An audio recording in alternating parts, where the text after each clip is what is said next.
Hello friends, welcome again to my channel. It's me Varshahir and today we have to read about mole concept in molar masses. So in this video we have to learn about mole concept. So what is mole?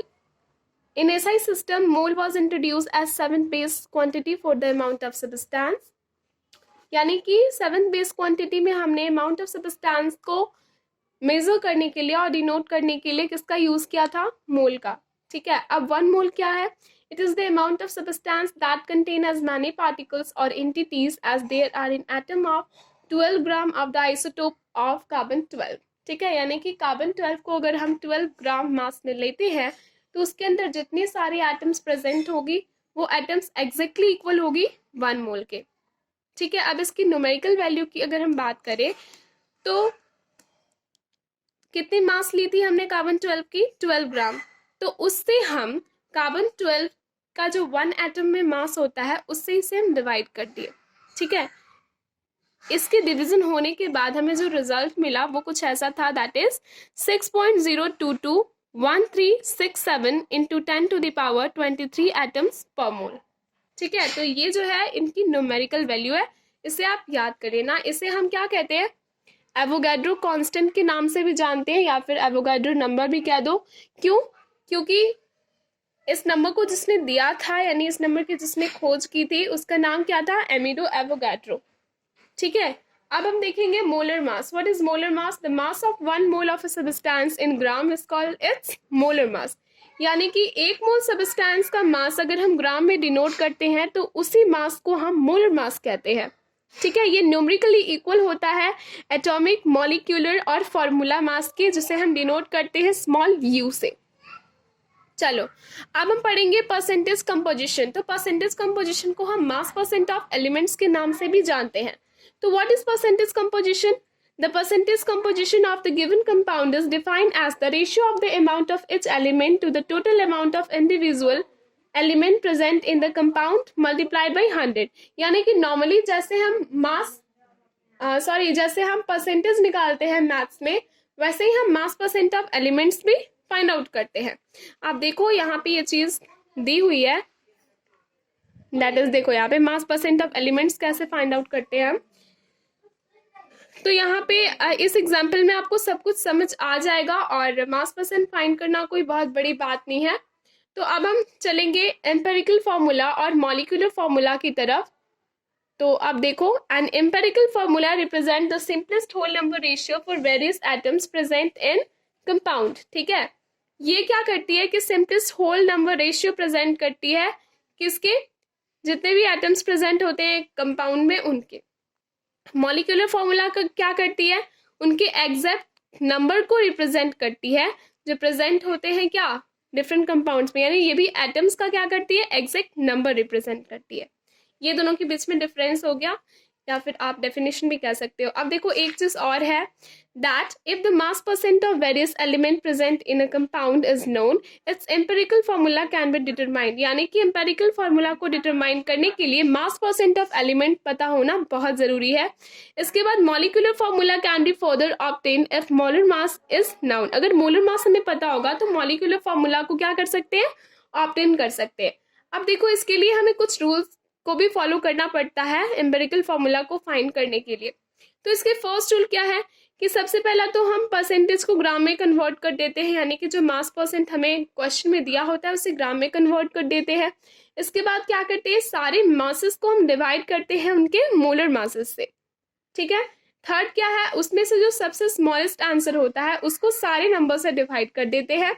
Lastly जो coefficient calculated होता है उसे हम chemical formula में put up करके empirical formula का formation कर लेते हैं.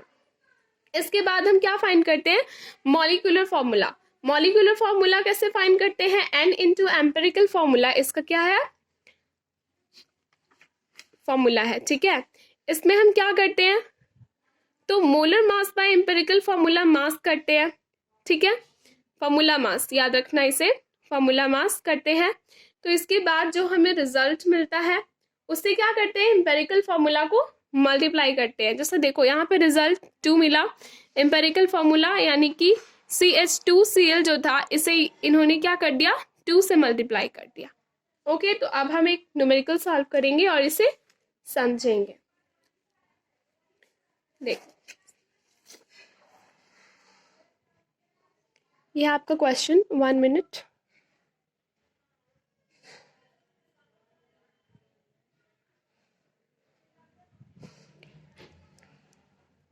ये है आपका क्वेश्चन।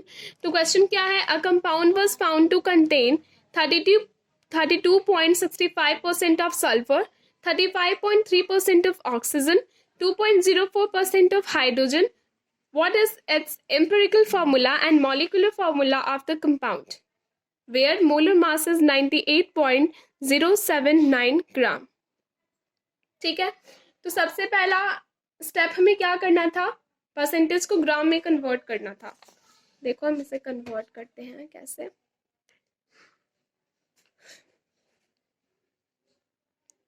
कितना है? 65.3%।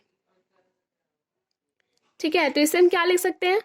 65.3। फिर क्या है? 2.04%।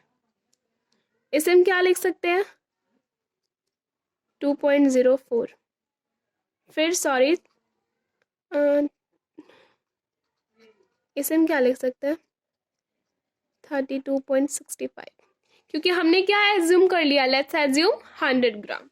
ठीक है, तो ये चीज होगी हमारी स्टेप 1। अब स्टेप 2 क्या कह रहा था? इनके मोलर मासेस से सबको हमें डिवाइड कर देना है, तो इसके लिए आपको सबकी मोलर मासेस याद रहनी चाहिए। तो ये चीज क्या था? सल्फर थी। ओके, सल्फर का देखो 32.65, इसकी मोलर मास कितनी होती है? 32 होती है आई थिंक। ओके, तो रिजल्ट क्या मिला हमें? 1.0203। ठीक है, सल्फर के बाद आया ऑक्सीजन 65.3/16। ठीक है, 4.08 आंसर। इसके बाद क्या हुआ? हाइड्रोजन। हाइड्रोजन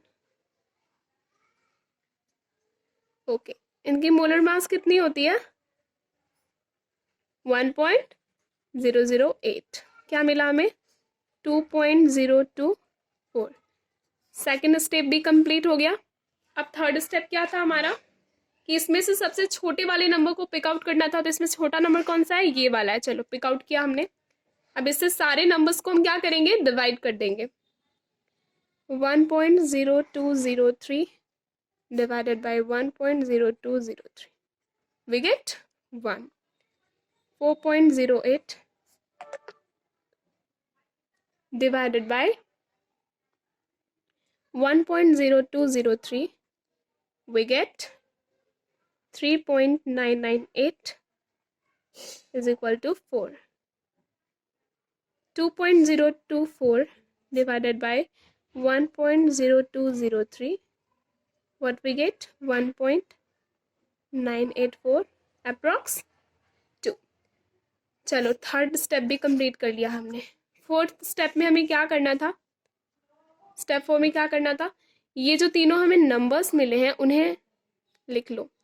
सल्फर 1, ऑक्सीजन 4 और H यानी हाइड्रोजन 2। चलो अब इसे लिख लो सिंपली, H2SO4। अब ये क्या है? हमारा एम्पिरिकल फॉर्मूला है। क्या है? Empirical formula. ठीक है, अब हमें क्या फाइंड करना है? इसका मॉलिक्यूलर फॉर्मूला। तो मॉलिक्यूलर फॉर्मूला को फाइंड करने के लिए N इंटू एम्पेरिकल फॉर्मूला करना है, जिस N is equal to molar mass by empirical formula. Okay, तो मोलर मास दिया है इसका कितना?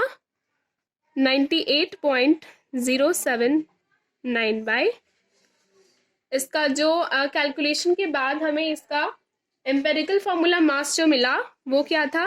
98.016। ठीक है, अब इसे जब हमने डिवाइड किया तो हमें 1 मिला। तो अगर हम 1 से H2SO4 को मल्टीप्लाई करते हैं तो कोई भी इसमें चेंजेस नहीं आएगा, यानी कि इसकी जो एम्पेरिकल फॉर्मूला और मॉलिक्यूलर फॉर्मूला है दोनों सेम है। कुछ कंपाउंड्स में ऐसा होता है लेकिन सब में ऐसा नहीं होता। अब आप कहोगे कि फॉर्मूला मास आपने कहाँ फाइंड की? तो हमने पहले से फाइंड करके रखी हुई थी, वीडियो काफी लंबी हो जाती है इसलिए इसे आप खुद भी फाइंड कर सकते हैं। Okay bye, take care.